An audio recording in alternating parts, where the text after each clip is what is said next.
So now, we'll be talking about Christian stewardship or biblical stewardship. No? Ito po, this is topic for today is about stewardship. When you talk about stewardship, what do you think? Sasabihin lang natin, it's about money, it's about time, it's about talent. Kasi yung po kinalakihan nating stewardship. Hindi ba? Ipinagtiwala sa iyo ng Panginoon. So, are you good steward? Bibigay ka ba? Doon lang po tayo. Ayun po ang akala ninyo, yun din ang akala ko. No? But when we try to dig in better what God is telling us in His Bible, it's more than that. The time, the money, the talent is only a part and partial of the whole thing. So, if we take a look, you could look at Wikipedia, you look at Webster, how do they define stewardship? A person, sabi ng Webster, a person who looks after the passenger on a ship, aircraft, or train, and bring them meal. You're very familiar with that kasi halos maybe 90% naman dito nag-travel by plane, and we have what we call flight steward. Yes, flight steward. Yung nasa baba, when you went to the counter, those are ground steward. Hindi ba? From the word stewardship. No? Pinamahala, manager. So number 2 definition ng Webster, an official appointed to supervise arrangement or keep order at a large public. No? Merong mga pinagtiwala, may manager dyan from the time na pumasok doon sa teller hanggang sa security, those were the steward. A person, number 3, a person employed to manage another property, especially large house or estate. No? Those are the managers. Kaya may apartment managers yung mga nagre-renta. No? Those are steward. So, while the third definition is the most in line in the terms when it comes to the Bible, pag tinignan niyo ang Bible, yes, pinamahala. Tama. If we shouldn't ignore the first two, an essential aspect of biblical aspect ng So, gusto ko sanang palitan ng Christian stewardship, and it's synonymous with biblical stewardship because everything that we do, no? Everything that we think of, it's all biblical. It should be in harmony and it should be in consonance with the Word of God. Every teaching, that is why even mamaya, we go about what we believe because we wanted you to know that everything that we do, the doctrine, is within the bound of the Bible. Wala po tayong gagawin na wala po sa Biblia. Lahat po yan, sabi, it should be in consonance, but anything that is not in consonance with the Word of God, let it be a curse, sabi ni Apostol Pablo. Anything, even ang magturo sa inyo, an angel from heaven, descended from above and teach to you a doctrine that is different from the Word of God, let it be accursed. Hindi lamang yan. Don't believe. Hindi lamang. Let it be. Itakwil mo yan. No? So anything that we do, it is within the bound of the Word of God. So, tingnan po natin, ating slide. Okay. So, the word stewardship, mahilig na tayo ngayon sa Greek and Hebrew. No? It's from the word Greek, sabi, oikonomia. Wow. The oiko means the house. And the nomia is law, custom, management, administration. So, lahat po tayo binigyan ng time, effort, money, properties to manage. No? Your house, even your household. Kasama po yan. So when we go to that kind of definition, so when we talk about stewardship, we're more familiar with the parable of the talent. Diba? Alam naman po natin yan. For short, ang talent, sabi, the owner is going to a foreign land, maybe magtutour, No? For 6 months. Haba ng to. Parang si Kuya Rene. Kuya Rene, welcome, ha? Rene. Nandito siya sa Amerika, the owner would go out of the country and then he has a huge amount of money. Ikaw, I'll give you 10 talents. Gusto ko, palaguin mo yan. Isa naman 5, isa naman 2. Yun po sinasabi. And then, what does the owner expect? It expects you, the manager, to put a value on that amount. No? So, Jesus told this parable to teach that it is essential to utilize gifts yung binigay sa atin, yung inyong talent, yung inyong galing sa paggawa ng reels, yung inyong galing sa technology. God wanted you to utilize it and put value on it para pagdating ng Lord, there will be accountability. Well done, my faithful child. No? Kayo mga nandito sa technology, malalayo pa pinanggalingan. Yung gumagawa ng ating reels, galing pa sa malapit lang yan, Bakersfield. Amen. Kaya kaya naman kami, okay. Kayo mga taga 3 miles lang dyan, ha? Baka maliit pa kayo, no? Si Beso, 7, I think parang before 8, nandito na yan, no? So, Jesus told the parable to teach that it is essential to utilize the gift and resources that God has given us for the benefit of His kingdom. And as we held accountable for how we steward them. So God is expecting all of us, they have given you talent, they have given you something to manage, but then there will be accountability. No, when the true owner of that talents comes back. So the parable means to engage with the resources God gives us to produce positive outcome for His kingdom. So Jesus used the metaphor to illustrate stewardship and expectation to use one's gift and abilities in service to God. No? Ganito lang po yan. Baka maybe next year, makapag-retire ako. But then, for 10 years now, I've been preparing for that retirement. So, that retirement, I have entrusted it to the 401k. We call it 401k. I entrusted to Vanguard, probably now with Chase, and the other financial institution. Yung isa naman, sabi ko sa aking magandang anak na dalaga pa, at sabi ko, wala nang binata dito. Eto anak, hindi paligaw, palaguin mo.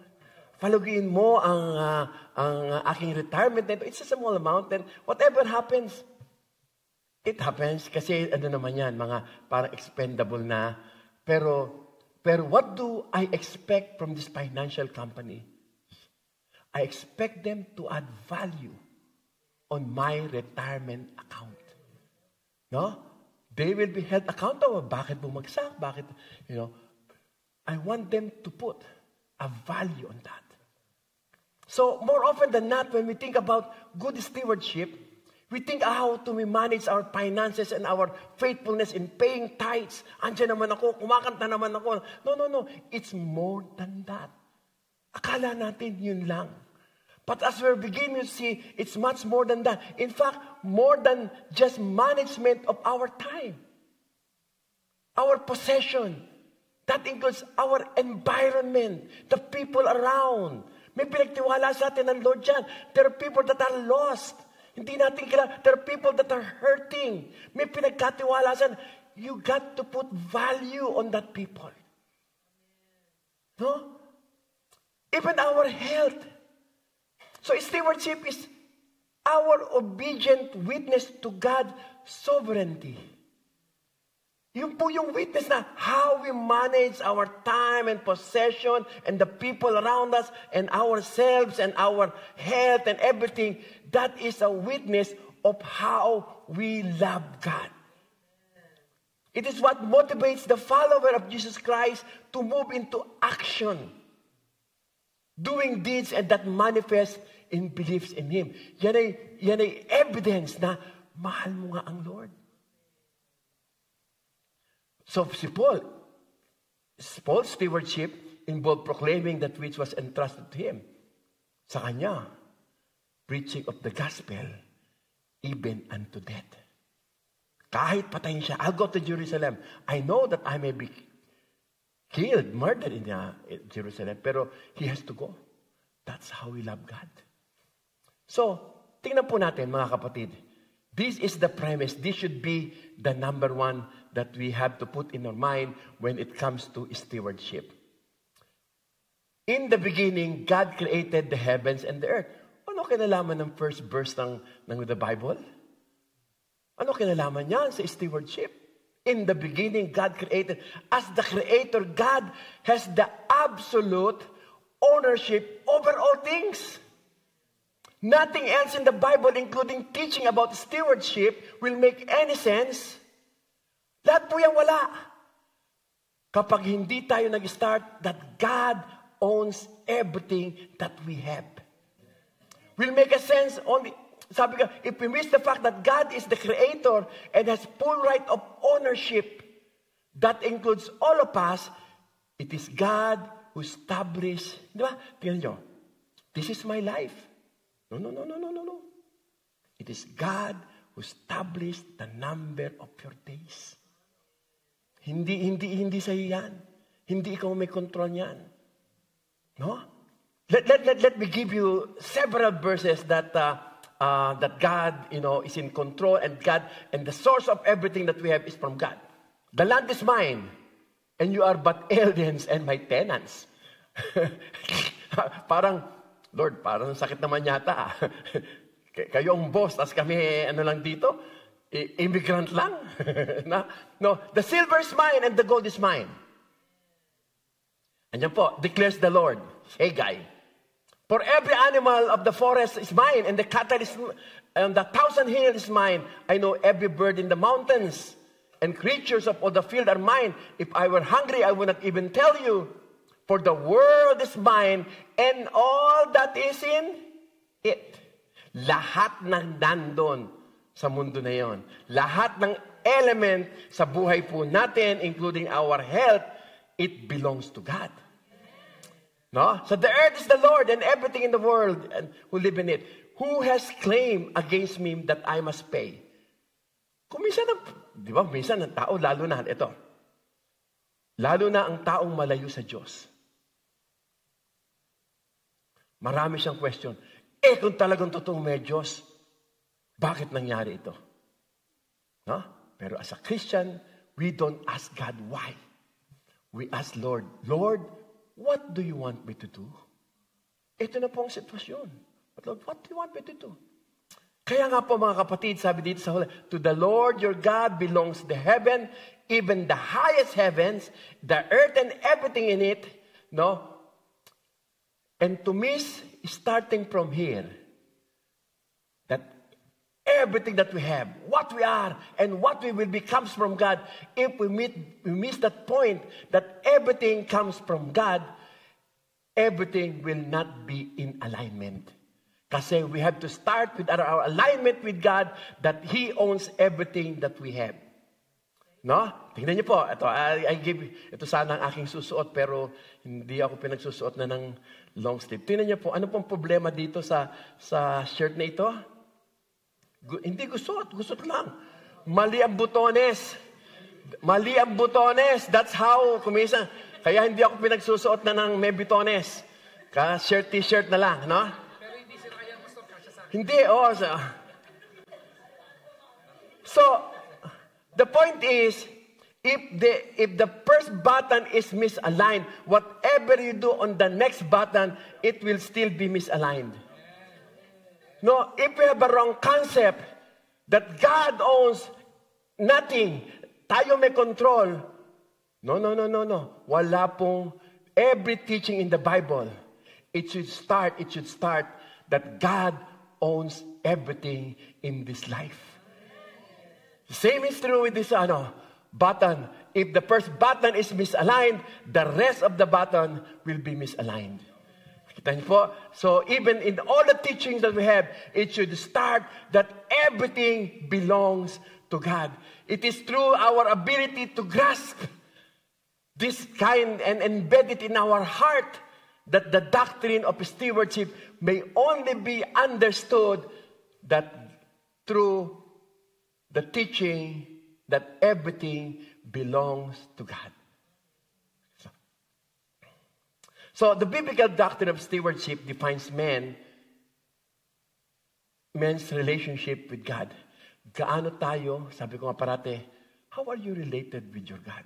How are you, if you have to read the Bible, how are you related with the God of the Bible? Pag sinabing you have religion, how are you related with your religion of the God of your religion? Because kasi it identifies God as owner and man as manager. Yung po sinasabi ng Bible, God is the owner of everything and you were entrusted to be the manager. For we are God's fellow worker. Sabi ni Paul sa 1 Corinthians, chapter 3, verse 9. For we are God's fellow. New Beginning Church are fellow workers of God. And you are God's field, God's building. So if we start with this concept, we are then able to accurately view and correctly value not only our possession, but more importantly, human itself. Magiging iba po ang paningin nyo sa mga taong wala sa Lord kapag ka nabago ang inyong pananaw na, Lord, mahal mo siya. You own them, Lord. You have to redeem. They were in the hands of Satan and it's not of God. Pero, pag nabago po yan, Lord, these people belongs to you. I pray, O God, that you will redeem their soul. Redemption. So in essence, stewardship defines our purpose in this world as assigned to us by God Himself. And we have to start on the premise that everything comes from God. Kasama po dyan, mga kapatid, even your position, your possession. You know, you are now the manager. You were now promoted to supervisor. Everything that you have, what you are, what you're going to be, it comes from God. So stewardship is that God taking something from you. Parang kuminsan, lugi. Lord, lugi yata ako pag nagbigay ako ng tithes. Dapat sabi sa New Testament, smile yung kung walang binigay, smile. Kita mo, nakaloko pa ako, wala naman akong binigay. No, hindi. The purpose of stewardship is stewardship is God taking something from us. Hindi po yun. Hindi lugi ang Diyos. It does not affect whether you give or not. Kaya nga po, every time we give, I have to correct and I have to remind myself kasi it has happened to me right now. Kung automatic, through Zelle, nagbibigay, Lord, where is my heart? Ang heart po ang importante dyan. Kasi when you love God, how much you love God, that is how much you give. Hindi po ba, how much are we related to God? How much close we live with God, that is how much we give. It has nothing to, kasi po, I have the tendency itong araw. I just write a check, and I give it. I gave the check, but I did not give my heart. I gave the check, but I did not give my life to God. So, ang stewardship na sinasabi, hindi tayo lugi dyan when we recognize, Lord, alam niyo naman po, wala ako, I am nothing. Parang Whitney Houston, I am nothing. Okay. Whitney Houston, I am nothing. Di ba? Without you. Pero, we're nothing without God. Totoo po yun kasi, So His method of giving, donating, bestowing His riches upon His people, hindi po tayo lugi when we recognize that everything comes from God. So, tingnan nyo. Totoo po ba yan? You own a property. Yes. You own a property. Pero ano sabi ng Bible? You brought nothing from this world. And you will take out nothing. O ano dinala nyo ng pinanganak kayo? Wala. O ano gusto nyo dadalhin? Pagka Kinuha na tayo ng Lord. Ano siya? Wala. Kuminsan nga, asawa ko, pwede mo ba akong samahan sa aking grave? Sasabi asawa, no. Kuminsan, meron tayong paiyak-iyak, Pilipino.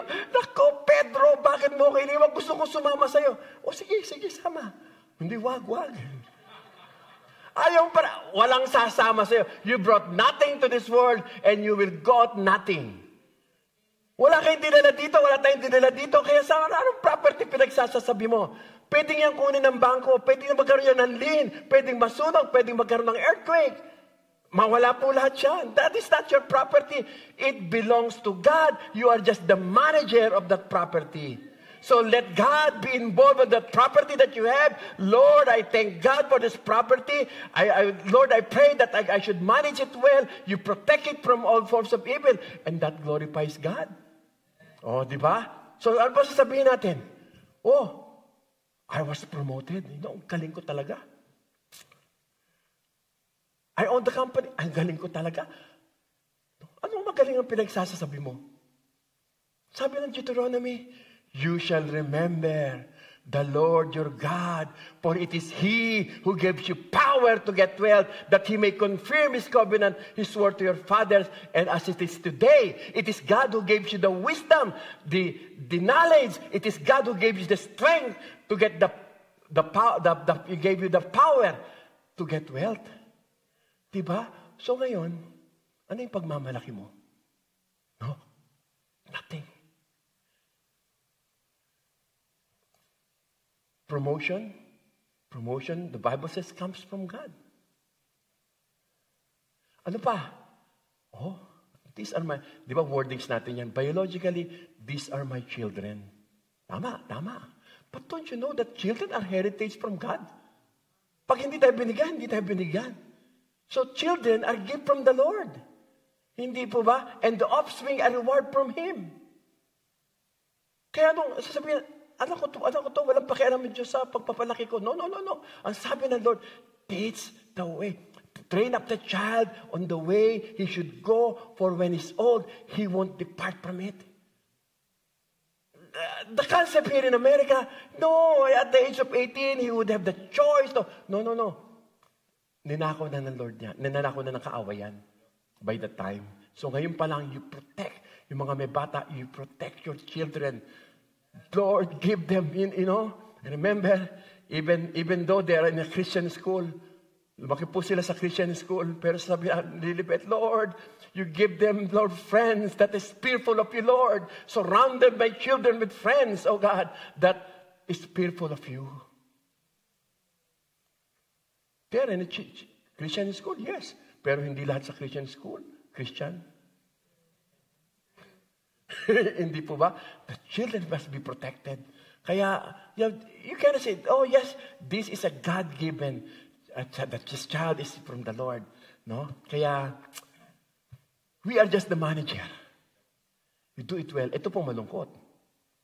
30% of the family doesn't have a father. Sabi ng father, nag-anak-anak ka, hindi mo kahit. Alam niyo po, malungkot yan kasi 30% of the population in California, you go to the classroom, 30% doesn't have a father.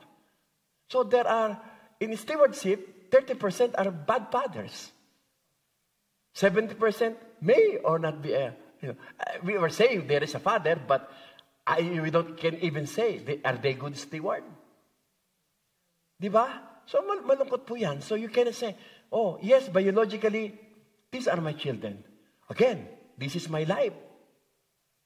Buhay ko to. I don't even need God.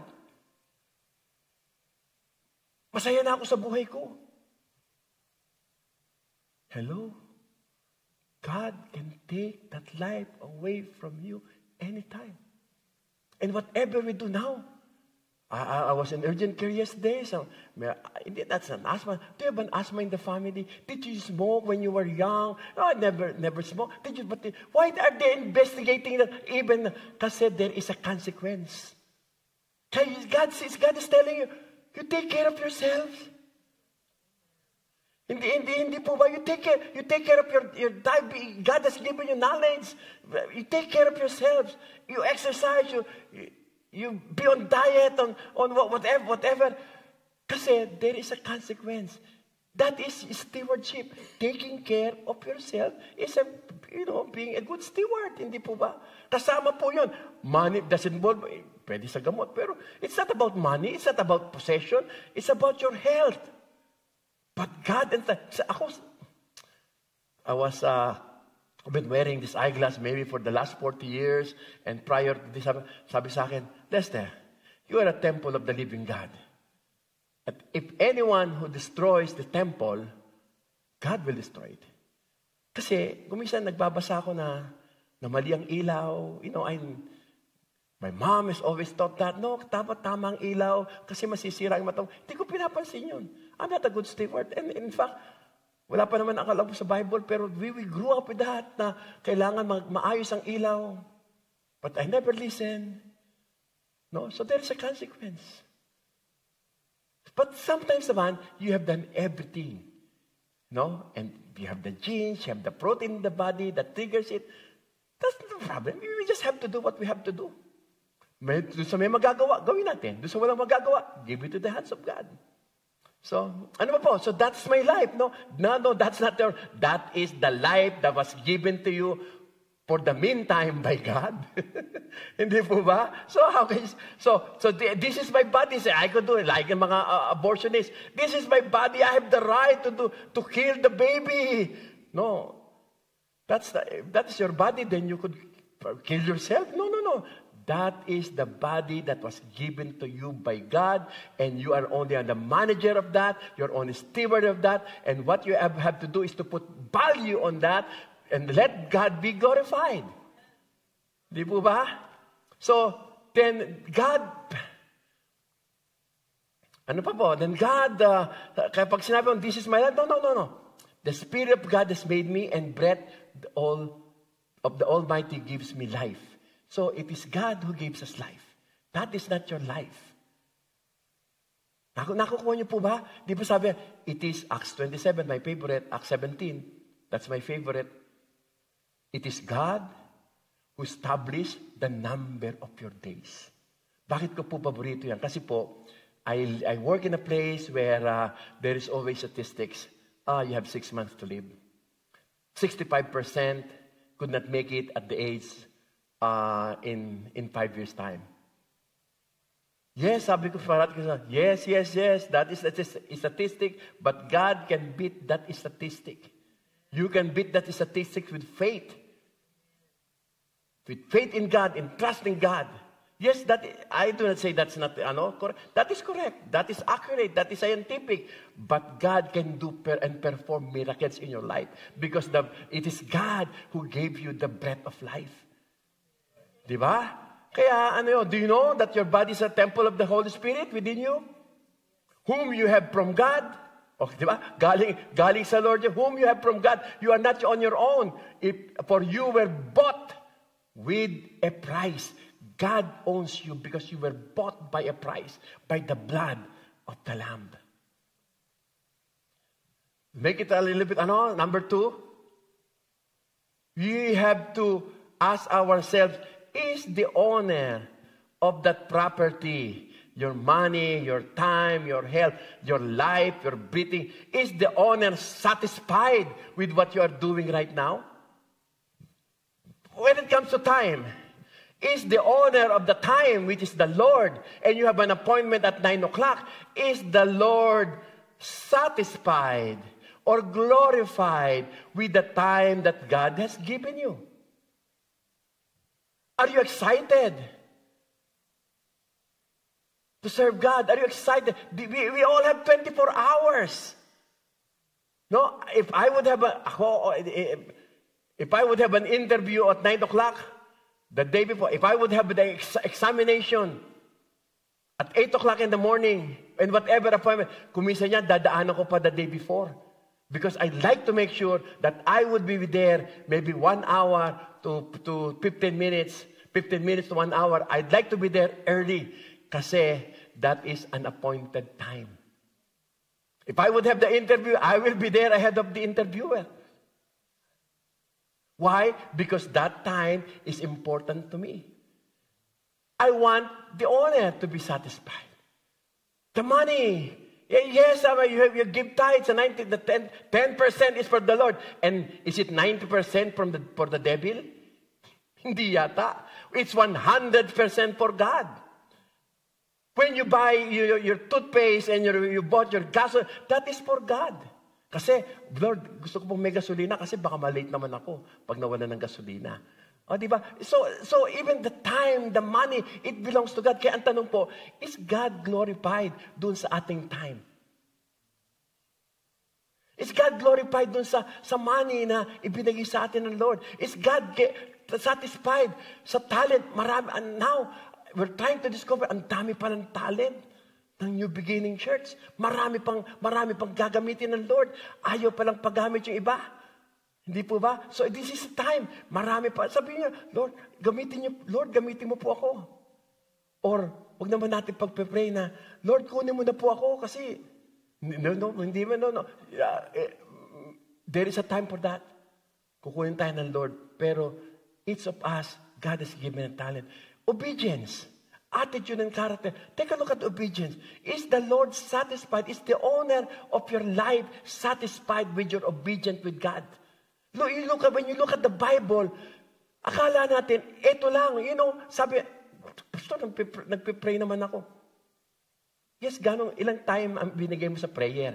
Ilan ng time ang binigay mo sa Facebook? Ilan time ang binigay mo sa Messenger? Ilan time ang binigay mo sa Netflix? Ilan time ang binigay mo sa YouTube? Ilan time ang binigay mo sa media and chismis and, di ba, politics? Ilan time? So it's try to analyze. Is God satisfied and glorified with the time that has given you, the money, the talents, and your obedience, and your character? Kung minsan nakakahiya, alam mo, I am a Christian. Ako, minsan may pasyente ganun. I am a Christian. Pero galit na galit sa kanya mga nurse. Buwisit, sabi mo, buwisit itong Christian na to. So now, sama ng reputation, the Lord is not glorified. Buti pa wag mo na nang sinabing Christian, kakahiya ka pa. Buti sana kung na-bless sila, hindi po ba? Na-bless yung pait-pait nito. Kasi binabago ako ng Lord. So, our obedience, the character, maramdami pa ba tayo? Meron pa ba tayong humble spirit? So, God has given you those attitude and character. You got to take care of that. Hindi po ba? So, and then priorities, eto na. Actually, I'm mentioning, I invited 10 people lang umuo sa akin ngayon. Pupunta dito ngayon. 10 na. Kanina, 6 out of 10 ang hindi dadating. Ngayon, 10 out of 10 na hindi dadating. Because this is not their priorities. They said yes to me. Ang ganda-ganda ng mga usapan. It's just a very normal. There's no pressure. It's just a regular flow. Pero, something happened. I don't know. Kung minsan naman, of course, God is building up my character. Kasi, yung isa dyan, minsan, hintay ko, darating na siya, pero hindi nakarating. Yung pala, napunta sa ER. So, there must be a reason. But sometimes, it's the priorities. No? Priorities lang yon. Minsan, alam ba, uunahin natin. Do we trust God? Ako, this is my testimony. Lord, dinala mo ako sa hospital and I work every other Sunday. I inquired with the human resource, meron ba kayong Sunday off? Kasi I am an assistant pastor sa Beverly Boulevard, doon ka na lang. Huwag ka na lang mag-nurse. Binustos ako. Sabi ko, Lord, hindi hindrance yan. Bibigyan mo ako ng hanap buhay na walang Sunday.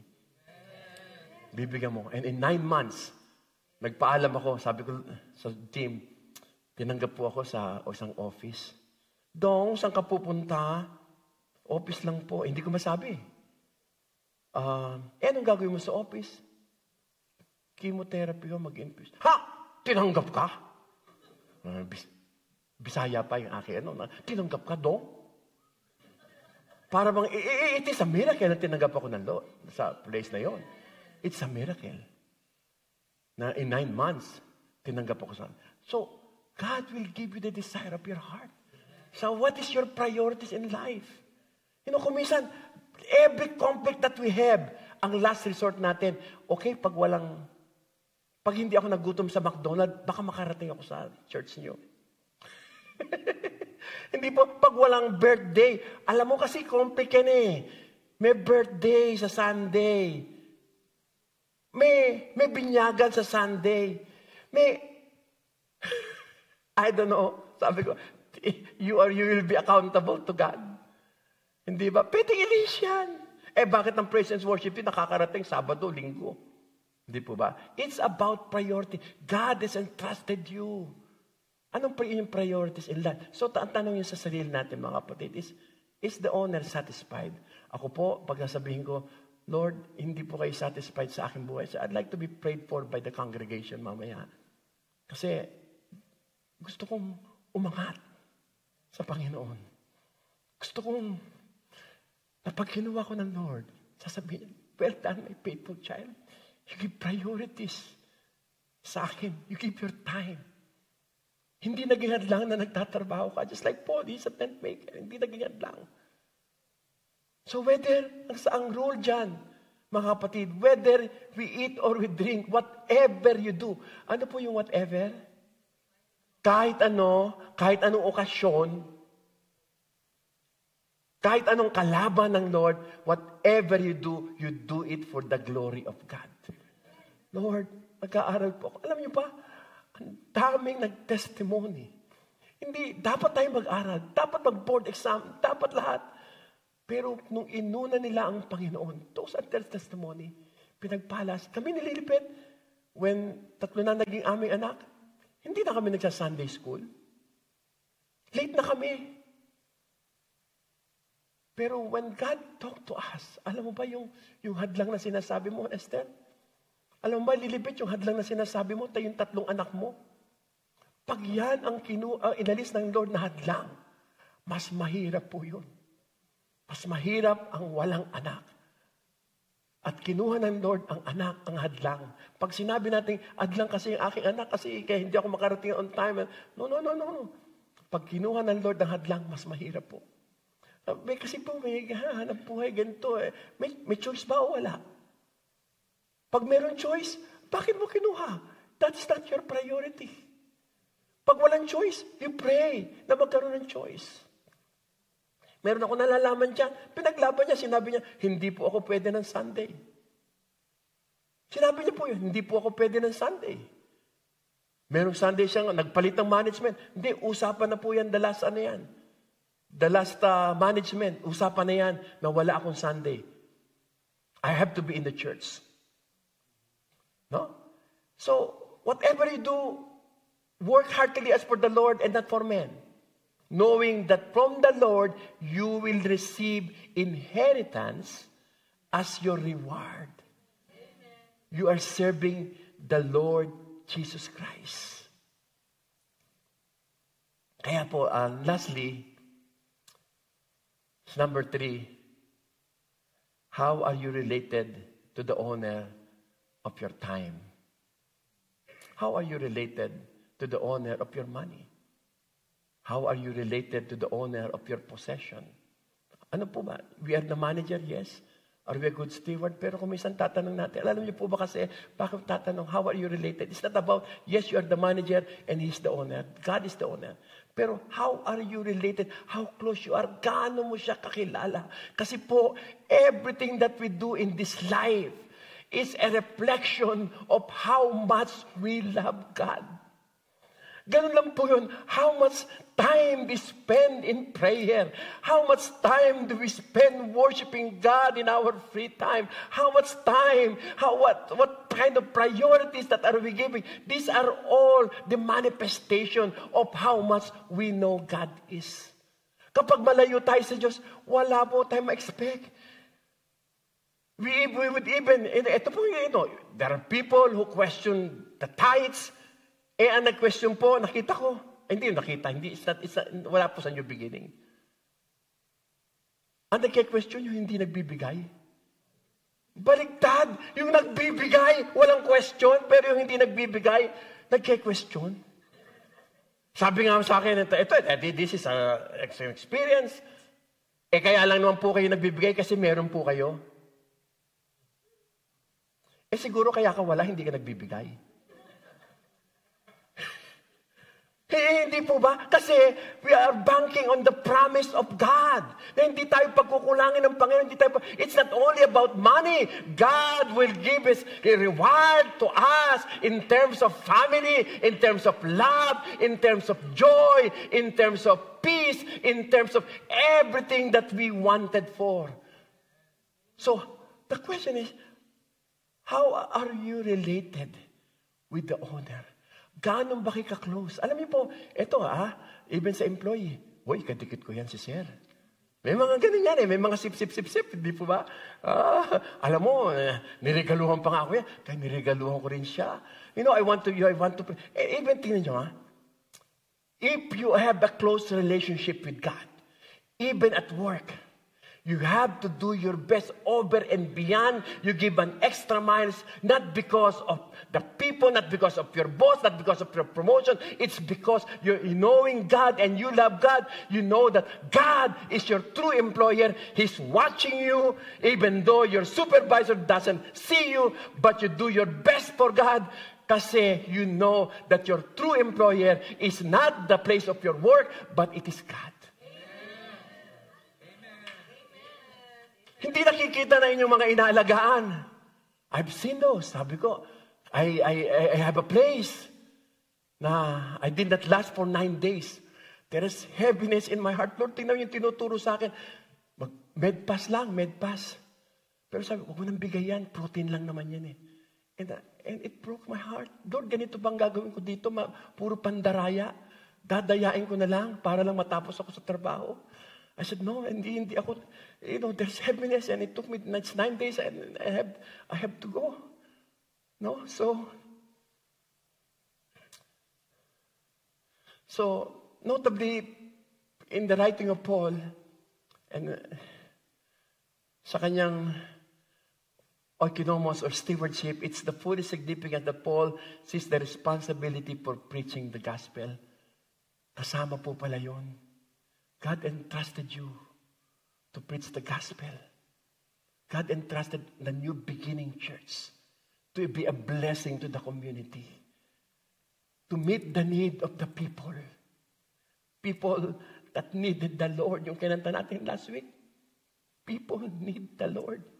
So Paul himself is as obedient servant of the Lord Jesus Christ, even unto death. Lord, sabi ko, kahit kamatayan, kahit patayin pa, ang commitment ni Paul, walang hadlang. And also significant in what Paul is saying is that once we're called and placed into the body of Jesus Christ, the stewardship that is required of us is not a result of our own power or abilities. Hindi po galing sa atin yan. Let me give you yung minsan, in-trust kami ni Pastor Joe na to be missionary sa Philippines for 17 years. And then, nagkaroon ng church sa Tondo, squatter area, pero it grew into, praise the Lord, 1,000. Napunta na now, it has 10 daughter churches. Praise God for that. And then, from the church, it's our house, walking distance, lalakad kami, sasalubungin ka ng mga kapitbahay, naku, buti pa kayo lilibet, maayos ang inyong pamilya. Ang totoo, mga kapatid, sabi ko sa kanila, may problema kayo, may problema kami. The only advantage with us is that we have God. We have a God that we serve. Our family, I do not own my family. It is God who protected us. It is God who encouraged us. It is God na nagbago sa akin. It is God na nagbago kay Lidipet. It is God na nagbabago sa aking mga anak. It's not about us. It's about the work of the Holy Spirit. And until now, marami pang dapat baguhin sa akin, sa amin, sa inyo. The strength, the inspiration, and growth in the management of our life has come from God through the work of the Holy Spirit. Wala tayong ipagmamalaki. And otherwise, our labor would be in vain kapag sinabi natin, no. Sabi, it is vain for you to wake up early because unless the Lord builds the house, they labor in vain who builds it. Praise and worship team, mag-pray na tayo. At so sa inyo na gusto niyo mag-dedicate na inyong sarili, I'm requesting the elders, the pastoral staff, the ministry head to pray for me that I may be used of God with the remaining years of my life for His glory. Maraming babaguhin sa akin, maraming kasalanan, maraming pagkukulang. I recognize that. And God will protect us. I would like you to pray for me. And for those of you who would like to dedicate yourselves to, at sabihin ng Lord sa ating lahat, welcome, well done, my faithful child. But by the grace of God, sabi ni Paul, I am what I am. And His grace to me was not without effect. No, I work harder than all of them, yet not I. Ang laking sacrifice ni Paul, pero sabi niya, it is not me that's working, but the grace of God that was with me. Let us recognize that we are nothing without God. We live and thrive only because of the grace of God. It is divinely given opportunity to join with God in His worldwide and eternal redemption.